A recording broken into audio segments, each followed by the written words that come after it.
This is Dr. Harry Walden. The world we once called home appears to have turned against us. However bleak the situation may seem, death is only a part of the process. The fundamental principle of nature is survival. And the strong, brave souls that will stay will become a new civilization of its own design. Di masa depan apokaliptik, bumi telah sekarat dan berada di ambang kehancuran. Atmosfer yang sebelumnya sangat penting bagi kehidupan, kini telah berubah menjadi racun mematikan akibat pencemaran udara. Para ilmuwan telah berupaya sebisa mungkin untuk mencegah sekaligus mengatasi, namun mereka tak bisa melawan sifat alami manusia. Keadaan semakin memburuk. Para ilmuwan memprediksi bahwa planet bumi ini tak akan bertahan lagi. Mereka mulai membangun stasiun pembangkit listrik yang bisa dikirim ke antariksa guna mengekstrak energi panas alami dari planet lain. Namun nampaknya semua usaha itu terlambat. Orang-orang mulai meninggal saat mereka tidur. Korban berjatuhan di jalanan akibat sesak nafas. Darah dari mereka berubah menjadi hitam dan semua tanaman juga mati. Terjadi perubahan tak terduga pada komposisi atmosfer, membuat semua yang ada di baliknya tumbang satu persatu. Mungkin inilah cara bumi menyembuhkan lukanya. Sampai suatu ketika, ratusan kapal angkasa naik ke langit untuk membawa manusia tersisa yang disebut sebagai misi Exodus. Mereka terbang menuju stasiun angkasa yang mengorbit di dekat bulan planet Jupiter. Di sanalah manusia tersisa membangun harapan baru dengan membentuk stasiun berupa bahtera melayang yang mengambil energi dari bulan planet Jupiter, yakni bulan Io. Bahtera berisi manusia tersisa itu juga dijuluki sebagai stasiun Io. Dan film berjudul Io tahun 2019 pun dimulai. Di bumi yang telah sekarat ini, masih ada sisa manusia yang nekat memilih untuk tetap tinggal. Nampak seorang wanita berpakaian pelindung lengkap sedang berpetualang menyusuri gedung. Dia melihat sekeliling area terbengkalai yang dikelilingi oleh pipa air yang bocor. Kemudian ia mengambil katup kuningan pipa dan memasukkannya ke dalam tasnya untuk penelitian di masa mendatang. Wanita ini kemudian melihat sesuatu di dalam air yang mirip seperti kumpulan jentik nyamuk dan lalat. Dia dengan cepat mengaktifkan perekam audionya untuk merekam penemuannya ini. Diketahui bahwa dia adalah seorang peneliti muda dengan nama panggilan Sam. Sam berlanjut mengambil sampel dari air itu untuk diteliti. Kemudian dia menyalakan korek apinya untuk menentukan apakah udara di area ini beracun atau tidak. Dia melihat nyala api berwarna ungu, yang menunjukkan bahwa lingkungan di dalamnya sangatlah beracun. Tapi anehnya, dia menemukan tanda-tanda kehidupan di air itu.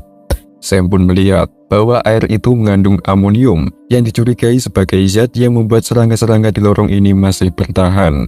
Setelah mengumpulkan sampel, Sam tak sengaja melihat iklan lukisan bergambar wanita yang berjudul Lidah dan Angsa. Dia membaca tulisan yang menceritakan lukisan itu. Sam tertarik. Namun sayang, teks itu terpotong dan mengarahkan pembaca untuk pergi ke museum seni, tempat lukisan asli itu disimpan. Sam pun berjalan keluar, menemukan tanaman yang telah menghitam akibat racun. Alarm berbunyi, memperingatkan dirinya bahwa oksigennya telah habis. Sam panik dan langsung berlari ke kendaraan untuk mengisinya. Hampir saja dia tewas karena kehabisan oksigen.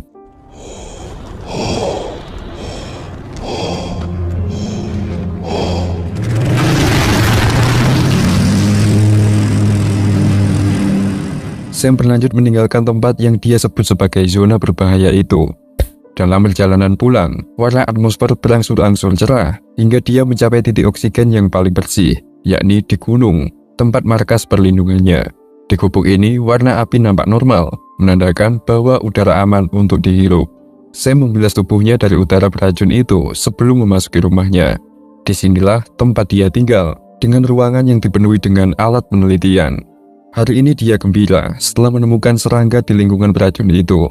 Dia percaya bahwa ada spesies serangga baru yang dapat bereproduksi tanpa perlu oksigen dan bertahan hingga sekarang. Sam akan menelitinya lebih lanjut untuk mencari tahu apakah serangga lain seperti lebah dapat melakukan hal yang sama. Sekarang dia langsung mengabarkan penemuannya itu kepada rekannya yang bernama Elon, yakni seorang insinyur yang sudah berada di koloni luar angkasa Io. Sam dan Elon menjalin hubungan jarak jauh, dan mereka hanya bisa berkomunikasi melalui pesan teks dan belum pernah bertemu sama sekali. Saya mendapatkan kabar bahwa koloni di sana sedang mengalami kesulitan Jadi dia berharap bahwa temuannya ini memberikan kabar baik bagi mereka. Keesokan harinya, Sam mulai memilih seekor lebah sebagai subjek ujinya untuk melihat apakah zat amonium itu efektif sebagai sumber oksigen pada spesies lain. Dengan penuh harapan, dia memasukkan satu lebah ke akuarium yang telah terisi oleh zat amonium. Namun lebah ini langsung mati. Melihat itu, Sam pun sangat kecewa.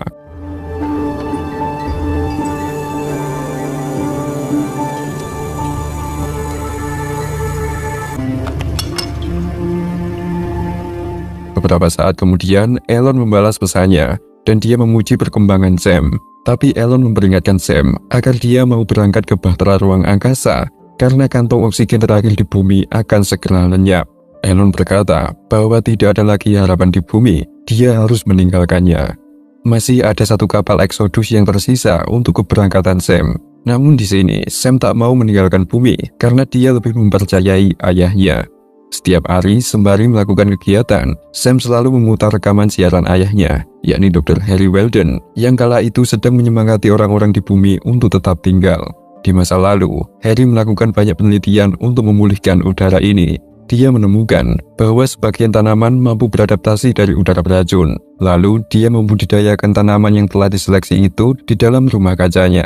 Dalam waktu 20 tahun, kumpulan tanaman itu akan sedikit memulihkan kondisi udara yang sekarang telah menjadi zona aman, tempat tinggal Sam ini. Sam meneruskan penelitian ayahnya ini. Tugasnya adalah merawat tanaman dan juga berkeliling untuk mencari apakah ada tanaman atau spesies lain yang bertahan dari udara beracun ini. Dia juga melakukan eksperimen pada tubuhnya sendiri, memfoto perutnya untuk melihat apakah tubuhnya mampu untuk beradaptasi dengan racun yang ada. La flore a déjà évolué pour résister à la toxicité de l'ammonium. Une fois qu'on les a peur que la végétation aura décontaminé la chercher au sein. Mais nous ne rendons pas. Selanjutnya, sembari mengumpulkan buah-buahan, Sam terpesona melihat langit yang sangat biru, membayangkan betapa indahnya planet bumi ini. Dia dari kecil hidup di rumah kaca dan tak pernah tahu bagaimana kondisi bumi sebelum apokaliptik ini. Ketika malam, Sam selalu masuk ruangan observatorium untuk melihat Io melalui teleskop luar angkasanya. Di sini dia melihat planet Jupiter dan satelit Io yang diitari oleh bahtera koloni yang tersisa. Setelah itu, Sam mendapatkan pesan balasan dari Elon mengatakan bahwa Dewan Koloni Angkasa secara resmi mengumumkan ekspedisi dunia baru pertama mereka. Ekspedisi ini menuju planet Proxima Centauri B, yakni planet yang identik dengan bumi. Elon menambahkan bahwa misi itu memerlukan seorang insinyur dan perjalanan ke planet luar tata surya itu membutuhkan waktu 10 tahun.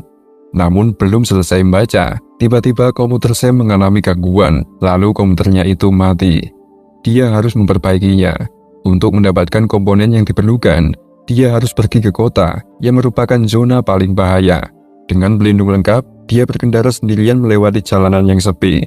Terlihat juga papan iklan usang yang mempromosikan bahwa masa depan umat manusia ada di luar angkasa.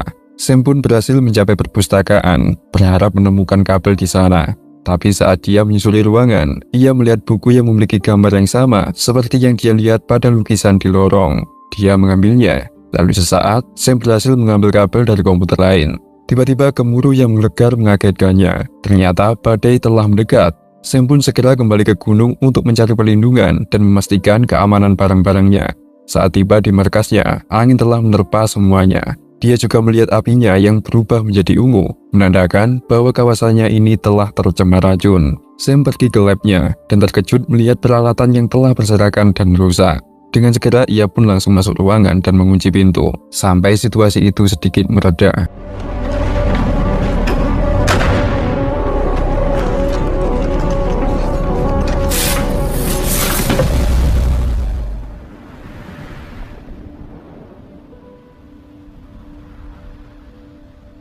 Singkat cerita, Sam berhasil memperbaiki komputernya. Dia terus membaca pesan Elon, di mana Elon mengingatkan bahwa pesawat Exodus terakhir di bumi akan diluncurkan ke langit dalam waktu 4 hari lagi. Pesawat itu adalah kesempatan terakhir Sam untuk pergi ke Io untuk tinggal bersama penduduk lainnya. Di sini Sam mulai gamang. Dia tertidur saat membaca buku yang dia temukan. Sampai esoknya dia terbangun dan udara sedikit kembali normal. Dia bergegas memeriksa koloni lebahnya, tapi sayangnya lebah-lebah itu telah meninggal karena badai. Sam frustasi, ditambah lagi semua barang-barang penelitiannya berantakan. Sam yang putus asa langsung membalas pesan Elon, mengatakan bahwa dia setuju untuk pergi ke I.O. Namun masalahnya, dia tak memiliki cukup oksigen untuk melakukan perjalanan ke lokasi peluncuran pesawat Exodus yang jauh. Badai telah menerjang markasnya dan melenyapkan sebagian alat-alat pentingnya. Sam pergi ke halaman untuk melihat alat-alatnya, namun balon helium mendadak mendarat di dekatnya yang ternyata berisi penyintas lain.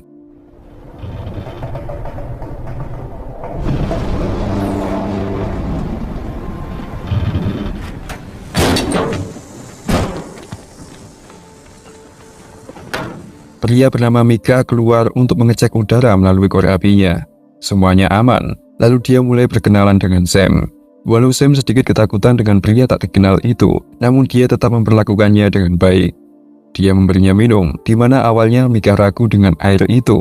Sam meyakinkan bahwa air itu tak beracun, walaupun memiliki warna dan rasa yang aneh. Sam sudah menyaringnya agar layak untuk diminum.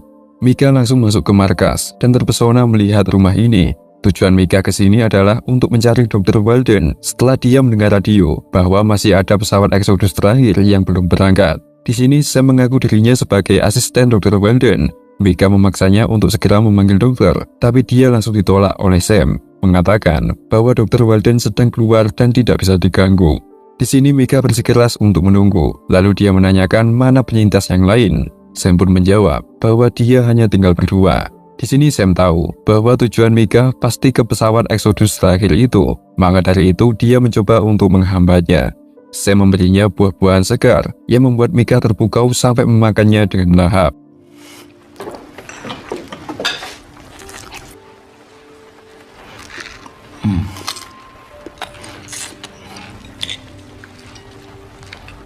Melihat Mika, Sam pun bertanya, apakah masih ada hewan yang tersisa di lautan, karena dia belum pernah melihat laut dan selalu ingin pergi ke sana. Sam juga penasaran dengan burung dan angsa, di mana selama ini dia hanya bisa melihatnya dari gambar. Mika pun menjawab bahwa tidak ada yang tersisa di luar sana. Mika sempat melihat angsa di masa kecilnya, namun itu tak bertahan lama. Semua kota yang dia lihat dari langit terlihat sama rusaknya. Jawaban ini membuat Sam kecewa, di mana dia sangat terobsesi dengan kondisi bumi sebelum bencana ini melanda. Kemudian Mika berkeliaran di sekitar tempat itu dan mengamati banyaknya peralatan listrik milik Sam. Sam menjelaskan bahwa dia mendapatkan semua ini dari kota yang dia tandai sebagai zona bahaya. Dia terus berjelajah dan mengambil apapun yang bisa dia gunakan. Mika menanyakan apa yang Sam lakukan dengan komputer itu. Lalu Sam menjawab bahwa dia sedang berkomunikasi dengan rekannya yang merupakan seorang insinyur di stasiun I.O. Sam kemudian memutar kaset yang berisi rekaman dokter, di mana rekaman itu membuat Mika terkejut, bertanya-tanya apakah suara radio terakhir yang dia dengar hanyalah rekaman. Di sini Sam berdalih bahwa itu hanyalah protokol yang dia ikuti ketika dokter tidak ada. Mika berlanjut keluar, menikmati udara bersih yang tersisa. Sedangkan Sam menghabiskan waktunya untuk mencoba memahami buku yang dia temukan, yang ternyata berisi cerita mitologi Yunani kuno.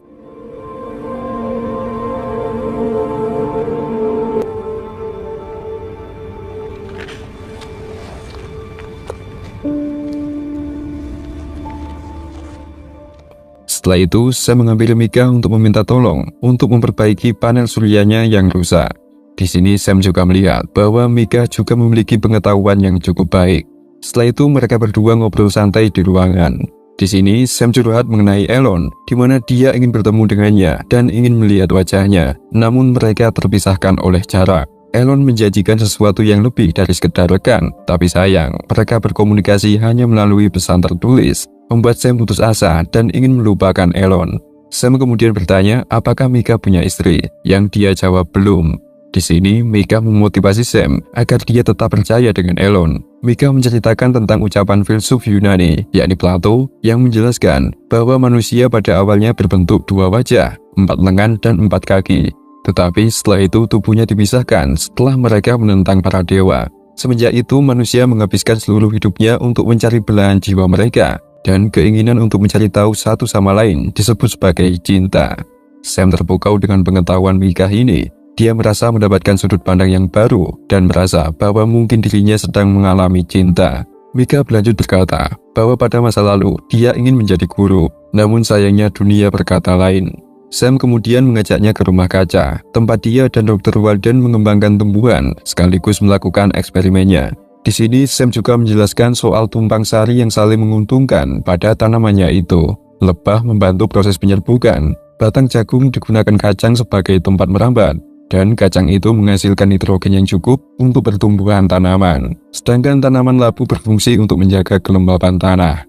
Namun Mika lebih tertarik pada tato di lengan Sam. Lalu Sam menjelaskan bahwa dia membuat tato itu karena terinspirasi oleh Martin Nowak, yakni seorang ahli biologi dan matematikawan. Tato Sam ini melambangkan deretan molekul yang memungkinkan sebagai penyusun kehidupan. Di sini, Sam sedikit menjelaskan soal awal mula kehidupan yang muncul secara alami di bumi dengan prinsip evolusi kimia. Molekul dipengaruhi oleh kekuatan seleksi dan mutasi. Jika semua itu terpenuhi, maka replikasi atau memperbanyak diri terjadi. Sam juga memiliki bercak di perutnya yang merupakan bagian dari penelitiannya untuk memperkuat kekebalannya. Sam yakin bahwa bencana ini merupakan proses seleksi alam agar kehidupan bisa berlanjut. Di sini sambil tersenyum, Sam membayangkan bahwa keberlanjutan kehidupan di bumi ini akan dimulai dari mereka berdua sebagai manusia yang bertahan yang mampu melewati seleksi alam ini. Setelah membayangkan itu, Sam pun pergi karena dia malu di hadapan Mika. Esok harinya, Sam mengajak Mika untuk melihat rekaman video Dr. Walden ketika dia mempresentasikan hasil eksperimennya. Di video itu, dokter nampak membawa seekor babi di zona beracun, dan babi itu berhasil bertahan. Video kemudian beralih ke sebuah acara TV, yang menjadi video terakhir yang mereka publikasikan. Di sana nampak Dr. Walden yang sedang diwawancarai. Dia memotivasi publik bahwa masih ada harapan bagi mereka yang ingin tinggal di bumi. Jika ada manusia yang masih menetap di bumi, maka itu akan menjadi peradaban baru dari desain mereka sendiri. Ini adalah acara penutupan, detik-detik sebelum pesawat Exodus resmi berangkat. Bukannya takjub, Mika malah terlihat sedih setelah melihat rekaman video itu. Saat Mika akan tidur, Sam memuji Mika atas keberaniannya untuk tinggal di bumi sampai sekarang. Tapi Mika malah menjawab bahwa itu adalah keputusannya yang paling bodoh, dan dia menyesal karena tak dari dulu dia ikut berangkat ke ruang angkasa. Esoknya, Mika diam-diam pergi ke sebuah ruangan, dan dia menemukan foto keluarga dokter. Di sini dia menyadari bahwa Sam adalah putri dari Dr. Walden. Sam pun datang dan mengakui bahwa dokter adalah ayahnya, tapi ibunya telah lama meninggal. Di sini Mika mulai curiga dengan Dr. Walden, mengatakan bahwa dia pasti menggunakan keluarganya sebagai eksperimennya. Dia curiga bahwa sang dokter pasti mencegah keluarganya untuk pergi ke ruang angkasa. Tapi di sini Sam dengan keras membantahnya. Mika langsung pergi dari sini, namun pintu-pintu itu terkunci. Dengan panik dia mendobraknya dan malah menemukan ruangan Dr. Walden yang sepertinya telah lama ditinggalkan. Di sini Sam pun menjelaskan semuanya. Scene pun flashback ke masa lalu, memperlihatkan Sam dan Dr. Walden yang sedang ngobrol di rumah kaca mereka. Mereka hanya tinggal berdua. Di sini ayahnya itu mengatakan bahwa melanjutkan penelitian laboratoriumnya sudah tidak ada gunanya lagi. Ia mendorong putrinya itu untuk tidak memutus hubungan dengan Elon dan menyuruhnya untuk segera pergi dari sini secepatnya karena Sam akan sendirian. Sam bertanya balik apa maksudnya itu. Lalu ayahnya menjawab bahwa dirinya sudah sekarat dan akan meninggalkan Sam untuk selamanya. Kembali ke sekarang, Sam mengajak Mika untuk pergi ke makam Dr. Walden. Melihat ini, Mika memaksa Sam untuk segera pergi ke pesawat menggunakan balon heliumnya. Dokter telah mati dan tidak ada lagi harapan di sini. Penuh dengan keputusasaan, Sam pun mau ikut meninggalkan bumi dan tak akan pernah kembali. Di sini Mika mengecek arah angin dan mereka harus menunggu angin yang tepat sebelum mereka berangkat. Pada malam itu, Sam menghadap komputernya untuk memberitahu Elon kabar baik ini bahwa dia akan pergi ke sana. Dia menceritakan semuanya, termasuk kedatangan Mika yang akan membantunya pergi meninggalkan bumi. Sam berlanjut membuka isi tas Mika yang berisi senjata, minuman, dan juga buku yang berisi foto seorang wanita. Ini membuat Sam makin penasaran dengan Mika. Ni comment il a survécu aussi longtemps sur Terre.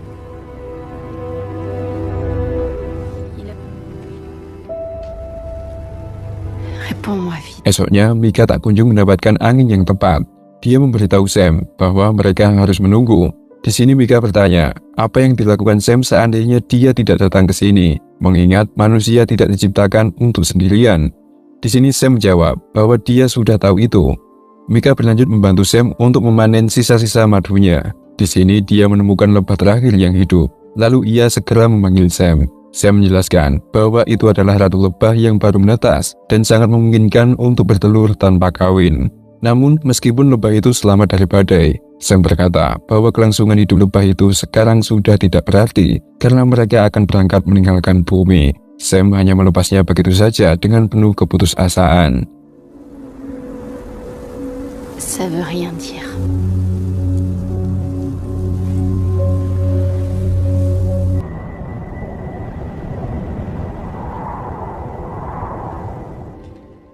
Sam mendapatkan pesan balasan dari Elon, mengatakan bahwa Elon telah dipilih sebagai ketua ekspedisi ke planet Proxima B, yang sepertinya dia tak akan pernah bisa kembali. Di sini Elon minta maaf, karena mereka tak bisa bertatap muka di stasiun nanti. Pesan ditutup dengan Elon, yang menuliskan rasa cintanya kepada Sam.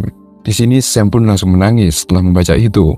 Semenjak kabar itu, dia menghabiskan waktunya hanya untuk melamun, sampai Mika mencoba menghiburnya dengan membuatkannya masakan spaghetti. Di sini Sam bertanya tentang pengalaman Mika sebelum bumi sekarat. Di sini Mika bercerita bahwa di masa lalu terdapat banyak peringatan dari otoritas, tapi sayangnya banyak orang-orang yang masih asing dengan perintah itu dan tidak siap untuk menghadapi apa yang akan terjadi, membuat situasi lingkungan semakin memburuk. Tidak seperti Mika, Sam mengaku bahwa dia dari kecil tak pernah melihat aktivitas orang-orang. Ia hanya berimajinasi ketika melihat sekolah-sekolah dan tempat-tempat umum yang telah ditinggalkan. Tak lama setelah itu, Sam sengaja mandi di hadapan Mika, berniat untuk menggodanya. Tapi Mika malah merasa aneh dan menghindari hal itu. Mika keluar untuk melihat lagi arah anginnya, namun hasilnya masih sama. Dengan marah dia masuk, mengatakan bahwa mereka akan gagal berangkat jika arah angin tak mau berubah.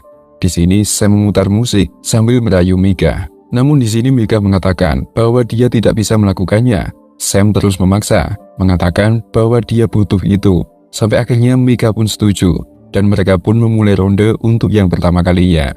Setelah itu, Sam menunjukkan stasiun Ayu kepada Mika melalui teleskopnya. Hal ini membuat Mika terpukau dan ingin secepatnya pergi ke bahtera itu. Namun di sini Sam malah mengatakan sebaliknya. Dia berkata bahwa dia ingin pergi ke museum seni. Sam masih penasaran dengan arti lukisan wanita yang dia lihat, yang merupakan salah satu tokoh dari mitologi Yunani. Sam berlanjut menghadap komputernya, memutuskan untuk mengakhiri hubungannya dengan Elon. Sam juga minta maaf karena selama ini dia membohongi Elon, mengungkapkan bahwa ayahnya sebenarnya sudah lama meninggal, dan Sam sendirilah yang selalu bertekad untuk tetap tinggal di bumi. Ia minta maaf karena selama ini dia selalu mengatasnamakan ayahnya itu untuk menolak pergi ke Io. Keesokan harinya, siaran otomatis memberitahukan bahwa ada badai di lokasi peluncuran pesawat Exodus pertama, sehingga lokasi pun dialihkan lebih jauh dari sebelumnya. Di sini Mika pun langsung marah setelah mendengar itu, mengatakan bahwa pasokan helium balon mereka tidak akan cukup untuk mencapai lokasi peluncuran baru itu. Dia nampak putus asa, lalu dia menjelaskan alasan sebenarnya mengapa dia datang ke sini. Di masa lalu, ada banyak orang yang memutuskan untuk tetap tinggal di bumi karena jaminan yang diberikan oleh Dr. Walden. Namun ternyata janji itu hanyalah omong kosong dan semua orang akhirnya berakhir mati kelaparan. Sampai suatu saat dia mendengar radio tentang keberadaan Dr. Walden, sampai akhirnya ia berada di sini. Mika tak ingin mengulangi kesalahan yang sama. Dia telah kehilangan semua orang tercintanya dan dia tak akan membiarkan Sam mati karena keputusan yang sama. Setelah mendengar itu, Sam pun merasa bersalah, di mana gara-gara tekad ayahnya itu, banyak orang yang kehilangan kesempatan untuk hidup. Sam berlanjut memberitahu Mika cara untuk mendapatkan helium. Namun lokasi helium itu terlalu jauh dari mereka. Jadi nantinya, mereka harus menginap semalaman di zona berbahaya. Walaupun Mika tak yakin, namun Sam yakin bahwa mereka pasti berhasil. Sebelum berangkat, Sam menyiarkan pemberitahuan lewat radio, memberitahu publik bahwa Dr. Walden telah lama meninggal dunia. Siapapun manusia yang tersisa dianjurkan untuk segera pergi menaiki pesawat Exodus terakhir ke Io. Sam dengan jujur mengatakan bahwa tidak ada harapan lagi di bumi ini, dan di sini dia mengakui bahwa ayahnya salah. Sam dan Mika membuka peta, menunjukkan lokasi yang harus mereka datangi. Sam meniup apinya sebagai perpisahan terakhir dengan gubuknya ini. Lalu mereka berdua pun berkendara dengan pakaian pelindung lengkap. Mika membawa balonnya, sedangkan Sam menentukan jalan.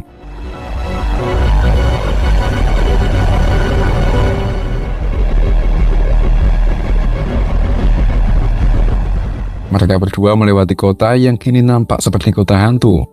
Singkatnya, mereka pun sampai di titik pertama, di mana Mika menemukan banyak tabung helium di sana. Namun, Sam malah fokus ke arah lain, yang ternyata itu adalah museum pameran terakhir. Sam ingin ke sana, namun Mika memanggilnya untuk membantunya mengangkat tabung. Ketika hari sudah gelap, mereka pun bermalam di sebuah restoran terbengkalai. Mika khawatir oksigennya akan habis ketika mereka tidur. Namun Sam telah memberinya alarm yang otomatis membangunkan mereka nanti. Alors on fait comment?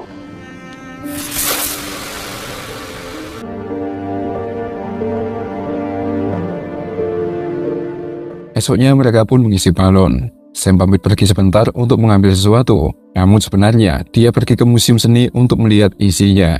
Walaupun begitu, Mika terus mengawasinya dari jauh. Sam sampai di dalam museum dan melihat patung-patung yang persis seperti di bukunya. Dia juga melihat tangga mewah yang didesain ala peradaban Yunani kuno. Namun semuanya telah terbengkalai. Sam menaiki tangga dan menemukan lukisan wanita yang sama. Di sini terdapat lukisan yang menjelaskan secara lengkap tentang cerita lukisan itu. Sam membacanya dengan keras. Lalu Mika datang mengambilinya, mengatakan padanya bahwa mereka harus pergi. Sebagai permintaan terakhir, Sam meminta Mika untuk menjelaskan cerita lukisan itu, di mana Mika menjelaskan bahwa wanita cantik dalam lukisan itu adalah Lida, sementara angsa itu adalah Dewa Zeus yang sedang menyamar untuk mengambilinya. Lida melahirkan anak-anak keturunan Dewa Zeus, salah satunya anak semi-dewa yang bernama Helen yang tinggal di kota Troya. Helen digambarkan sebagai wanita tercantik di dunia, yang kecantikannya membuat pangeran Troya bernama Paris menculiknya, sampai terjadilah perang besar Troya. Perang itu merusak semuanya dan membakar atap-atap gedung. Di sini, entah apa alasan Sam, dia begitu tertarik dengan lukisan itu, seolah-olah memiliki kesamaan dengan apa yang dialaminya saat ini. Setelah mendengar cerita itu, Sam mendadak berubah pikiran, di mana dia langsung menolak untuk pergi ke stasiun.